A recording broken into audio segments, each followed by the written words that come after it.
Bem, o texto da Escritura de hoje é o mesmo texto de ontem, né? E o texto básico é João 17, de 20 a 23, que eu já li ontem, está lá no nosso YouTube, o estudo número 1. E naquele estudo, naquele momento, nós lembramos, naquele texto, o Senhor Jesus orando pela sua igreja, pedindo que nós fôssemos um, como ele é um com o Pai. E ele disse: eu não rogo somente por eles, mas por todos aqueles que pela tua palavra hão de crer em mim.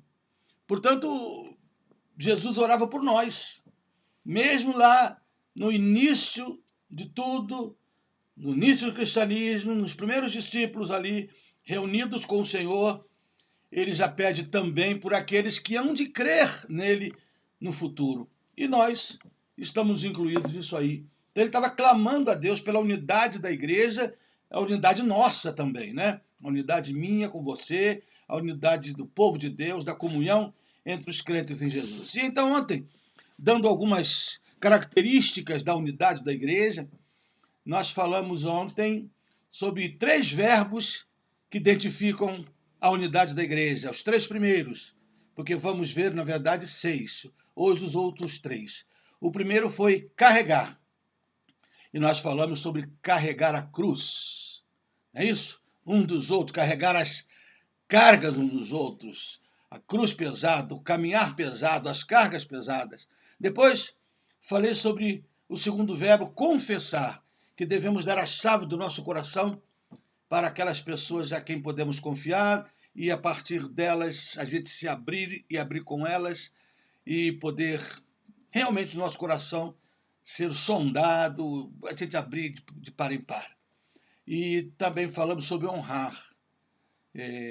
Uma das características realmente de um povo unido é quando nós honramos uns aos outros, né? Nós, às vezes, temos mais facilidade de honrar gente de longe do que os nossos de perto. E nós falamos sobre isso. É tão importante, né? Paulo disse, preferindo-vos uns aos outros em honra. Honrar uns aos outros é uma coisa muito importante, muito preciosa. E o apóstolo Paulo disse que deveria haver entre os crentes. E honrar é abençoar, dar uma palavra de ânimo, de reconhecimento do que a pessoa é, ou do que a pessoa fez, ou faz, ou está fazendo. Isso é honrar alguém, é dar tributo a alguém, né? A Bíblia diz a quem tributo, tributo, e a quem honra, honra. Por isso, aprendamos a honrar uns aos outros, tá bom? Isso é uma bênção para todos nós. E hoje, os outros 3 predicados, outros 3 verbos, melhor dizendo, né? Que caracterizam ainda a unidade da igreja. Eu diria, então, hoje em 4º lugar, né? Porque falamos já os outros 3, o verbo perdoar. Perdoar. Então eu conduzo você, vamos lá? A Bíblia está na mão aí? Em Efésios, capítulo 4, quero ler o verso 32. Carta de Paulo aos Efésios, capítulo 4, verso 32, é a instrução da gente, uma delas, sobre perdoar, porque a Bíblia fala tanto de perdão, mas aqui está Efésios 4,32, que diz assim: antes, sede uns para com os outros benignos, misericordiosos, perdoando-vos uns aos outros, como também Deus vos perdoou em Cristo. Sejam benignos uns com os outros, misericordiosos, perdoando-vos. Certa vez os discípulos perguntaram para o Senhor Jesus: quantas vezes eu devo perdoar o meu irmão? 7? Porque 7 era o número completo, simbolizava um número completo. Aí Jesus disse: não, mais do que isso, 70 vezes 7. O Senhor Jesus não estava falando de 490. Ele estava falando, pega esse completo número que você acredita ser o número completo, multiplica isso por muitos e você então saberá o que é o perdão. Multiplica, perdoe, perdoe sempre. Perdoar é uma disposição do coração, é uma ordenança bíblica. Perdoar nem sempre é esquecer. Às vezes acontecem algumas coisas difíceis de esquecer. Mas o nosso coração pode perdoar e deve. Deve perdoar. É isso. É difícil esquecer um estupro. É difícil uma jovem, um jovem esquecer uma violência, ou um homem, uma mulher. Violência essa que essas pessoas tiveram quando crianças. Você pode, muitas vezes, não esquecer, mas pode lembrar sem dor, sem mágoa, quando você permite o Espírito Santo sarar o seu coração com o perdão. Por isso que eu falei ontem que a gente deve abrir o coração, deve ter alguém que a gente converse essas coisas. A unidade da igreja vem através do perdão. Quando eu te perdoo, quando você me perdoa, nós conseguimos viver em unidade. Jesus perdoou sempre. Perdoou os seus inimigos. E ele disse para nós que não há virtude em perdoar apenas os amigos. Talvez você hoje esteja com alguém com uma dificuldade enorme de perdoar. Eu sei que a gente já ouviu as pessoas dizerem: de vossos pecados nunca mais me lembrarei, como se perdoar fosse esquecer. Sim, Deus consegue esquecer, mas às vezes nem sempre a gente consegue. Há coisas graves, mas a gente pode declarar o nosso perdão. A gente pode voltar a abraçar com um sorriso. A gente pode olhar para a pessoa sem ódio. A gente pode voltar a amar com saúde. Isso é perdão.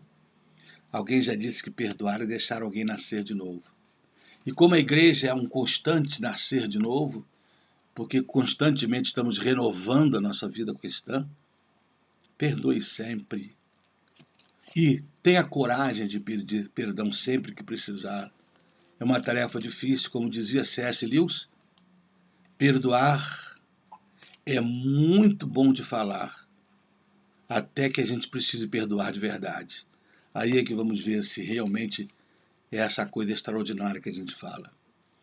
Eu sei que nós temos essa dificuldade, mas a Bíblia recomenda 70 vezes 7, isto é, muitas vezes. Perdoe sempre, porque você não libera só outra pessoa. Quando você perdoa, você libera o seu coração também. A igreja se torna unida quando os crentes se perdoam, caminham juntos, em amor. Pense em alguém hoje, quem sabe, antes da gente terminar essa noite, após o estudo, você precisa ligar para alguém para pedir perdão ou para perdoar. Isso não quer dizer rebaixar-se. O pai do filho pródigo, ele perdoou o filho. Não foi atrás do filho imediatamente, mas estava ali esperando o filho voltar. A hora que ele quisesse, ele estava ali. O filho o abandonou, mas ele estava ali, erguendo as suas mãos. Esteja sempre pronto a recomeçar, como Oséias com a sua mulher. Coisa terrível. A mulher pecou, adulterou e Deus mandou ele ir lá e trazer de novo. E ele pagou por ela. Ele passou humilhação por ela, porque amar é isso. Muitas vezes é ficar no prejuízo por amor. Como Jesus que morreu por amor. Como Moisés que teve que pagar moedas para tirar a mulher do prostíbulo. Como o próprio Oséias que teve que passar vergonha, né? A grande vergonha que ele precisou passar. Perdoar é fazer como Oséias, o profeta também, tomar a iniciativa de perdoar. Hoje é o dia. E isso traz unidade ao povo de Deus. Mas, queridos em Cristo, o texto também, ou a Bíblia Sagrada, o Senhor Jesus, quando fala aqui do perdão, eu quero usar outro verbo para identificar essas verdades. Eu falei do verbo perdoar e eu quero falar agora do verbo suportar. Romanos 15, 1, o apóstolo Paulo fala isso. Romanos, capítulo 15, vamos lá, verso 1. Mas nós que somos fortes, devemos suportar as fraquezas dos fracos e não agradar a nós mesmos. Interessante, né? Paulo está tentando dizer aqui o seguinte, ele não está se exaltando como forte, ele está dizendo o seguinte, já que nós somos fortes, se você realmente entende que tem alguma força de Deus em você, alguma maturidade, então suporte as fraquezas dos outros. Suporte essa fraqueza e com isso, muitas vezes, é não agradar a nós mesmos, diz ele. Sim, porque às vezes a gente perde a paciência. Mas Paulo diz, eu sei que nessas horas você quer agradar a si mesmo e sair, e perder a paciência. Mas ele diz assim, não agradando a nós mesmos. Não percamos a paciência, mas suportemos uns aos outros. Porque, na verdade, todos temos que suportar uns aos outros. Sabe por quê? Porque todos erramos, todos somos imprudentes, nem sempre agradamos a todo mundo. Por isso, quando o pastor prega e algumas vezes você não concorda, você suporta. Por isso que muitas vezes a gente na igreja, a gente toma decisões que uns concordam, outros discordam, e a vida vai, mas a gente suporta. Isso é unidade. Suportar em amor. Como diz Paulo aqui, ainda que com isso eu tenha que privar-me da minha vontade pessoal. A unidade da igreja vem desse suportar, dessa nossa coisa de aguentar o fardo, de ter alguém que você discorda, mas você não vai embora por isso, que você não some por isso, que você desfaz a unidade por isso. Não. Suporte em amor e não esqueça o final do verso. Mesmo que com isso você desagrade a você mesmo. Porque às vezes o que nos agradaria fazer era muito diferente. Às vezes calamos quando o que desejávamos era falar. Às vezes abraçamos e perdoamos, como vimos agora mesmo, quando o desejo era nos vingar. Essa vingança que vem da carne, promovida pela carne. Mas aí a Bíblia diz, suporte, ame, caminha junto. Isso é unidade. Mesmo que algumas vezes você renuncie à sua vontade para suportar alguma coisa que por algum motivo você não concordou. Isso acontece muito, todos nós. E na nossa casa, nós temos isso. Às vezes a gente suporta situações, e suportar aqui não quer dizer apenas que a gente fique de mau humor, ou suportar quer dizer carregar um peso pesado porque suportou. Não. Muitas vezes suportar a gente faz até com alegria. Por quê? Por causa do amor. O amor faz eu suportar os meus irmãos, a minha casa, a minha igreja, com alegria. O amor torna a palavra suportar, ele torna essa palavra suportável. Ela se torna suportável, amena, tranquila, por causa do amor que a gente tem uns pelos outros e da unidade bela da igreja. Mas, meus queridos em Cristo, em terceiro lugar, terminando essa série, o último verbo, são 6, o terceiro de hoje. O de hoje, o primeiro foi perdoar, suportar e preservar.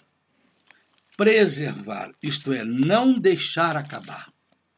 E eu leio em Provérbios, no capítulo 17, no verso 17.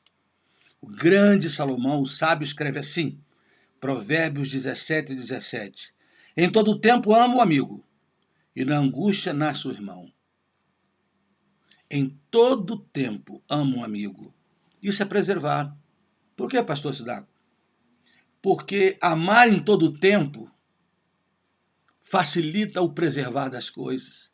Se eu amar só em horas que eu quero, que me interessa, se eu vou amar apenas nas horas que as pessoas fizeram algo que eu gostei, que eu concordei, que foi bom para mim, isso não preserva unidade. Porque no momento em que alguém fizer algo que eu não gostei, a unidade acaba. Mas quando diz, em todo tempo ama o amigo.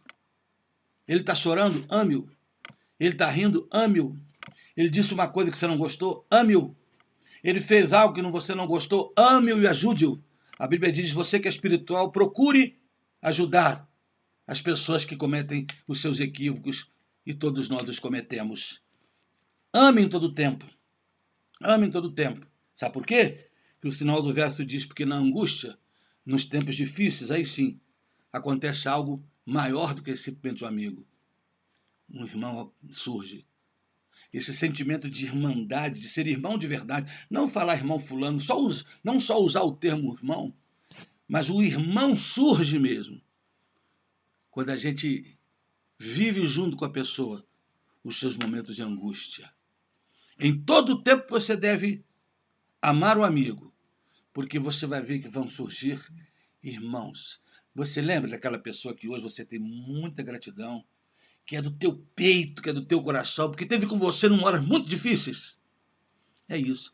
Na hora da dor, nasceu um irmão de verdade. Na hora da dor, nasceu um companheiro de verdade ou companheira. Olha, eu poderia citar nomes aqui de pessoas que na hora de muita angústia minha, eles nasceram como irmãos meus de verdade. São quase irmãos de sangue, de tanto que me fizeram bem em horas difíceis. Mas mesmo fora dessas horas, em todo tempo, ame o amigo.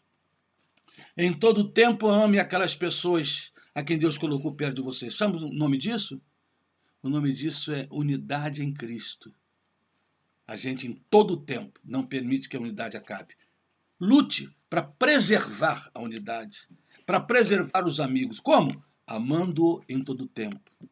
E você vai ver que essa unidade e esse companheiro vai ser preservado de tal maneira que quando vier a angústia e os seus laços com essa pessoa ainda hão de ser mais fortalecidos. Porque é na angústia que nasce o verdadeiro irmão. Aquele que a gente tem no coração de verdade. Eu sei que você tem. Por isso, queremos uma igreja unida, mesmo nesse tempo difícil? Queremos. Então não esqueçamos de amar em todo tempo.